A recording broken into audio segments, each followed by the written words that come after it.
5 خطوات يخلوا ابنك يتأكد إنك سند ليه ويثق فيكي دايما.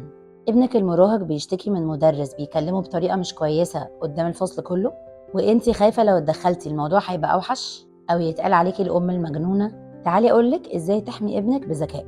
أول وأهم حاجة لازم تسمعي ابنك وتصدقيه. ما تقعديش تقولي له أكيد أنت عملت حاجة غلط، أكيد أنت اتكلمت بطريقة مش عارفة إيه، واكيد المدرس ما عملش كده من غير سبب. المراهق محتاج يحس ان امه مصدقاه وواقفه في ظهره وواقفه جنبه. قولي له انا مصدقاك، وعلى فكره ده مش مقبول ان هو يحصل لك، واساليه عن تفاصيل دقيقه عشان تعرفي ايه اللي حصل بالظبط بينهم. امتى، فين، مين كان موجود، مين اللي شاف اللي حصل.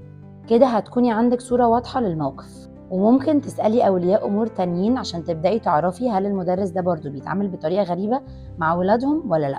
لو الموضوع اتكرر كذا مرة أو انتي مستنية تدي الموضوع فرصة، اكتبي عندك حتى على الموبايل أو في نوتة صغيرة كل المواقف اللي حصلت وحصلت امتى وكل قد ايه، قبل ما تبدأي تروحي وتتكلمي لو الموضوع فعلا كبر قوي. وده على فكرة عشان حماية طفلك. روحي الأول للمدرس واتكلمي معاه وفهميه، قولي له أنا حاسة إن ابني مش مرتاح في الفصل وعايزة أعرف إيه اللي بيحصل معاه بالظبط، عشان لو كده نقدر نساعده إحنا الاتنين مع بعض. فده هيخليكي بادئة بنبرة تعاون مش نبرة اللي هو هجوم. لو المدرس مردش كويس أو المشكلة فضلت موجودة، يبقى لازم بعد كده تطلعي للي فوقيه، اطلبي اجتماع رسمي وفهميهم اللي حصل بالظبط، وقولي لهم انا ما بحبش المشاكل بس انا عايزه احمي ابني وده اللي حصل 1 2 3. ولازم ابني يكون موجود في المدرسه في بيئه تعليميه امنه ومحترمه. لو عرفتي ان في اهالي تانية ممكن يكون بيحصل معاها كده، تواصلي معاهم وحاولوا تشوفوا حل مع بعض.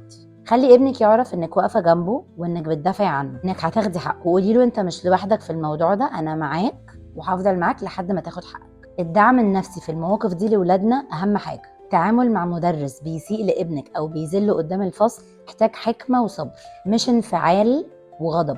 بالطريقة دي هتحمي ابنك وتاخدي حقه من غير ما يتقال عليكي الأم المجنونة، وفي نفس الوقت انت بتعلمي ابنك ازاي ياخد حقه بس باحترام. لو بتواجهي نفس المشكلة مع ابنك وحاسة انك محتاجة مساعدة في التعامل مع المدرسة أو دعم ابنك نفسيا، افتكري ان المشكلة مش في طفلك. الحقيقة ان المراهق اللي بيجي يشتكي من مدرس بيوصل لك رسالة بيقولك فيها انا محتاج دعمك ومحتاج حماية. التغيير بيبدأ منك انت كأم، لما تفهمي ازاي تدافعي عن ابنك بطريقة ذكية وتعرفي ازاي تبني ثقته في نفسه. اكتبولي تحت لو واجهتوا مشاكل كده مع المدرسين او مع المدارس، وقولولي هتصرفتوا فيها ازاي.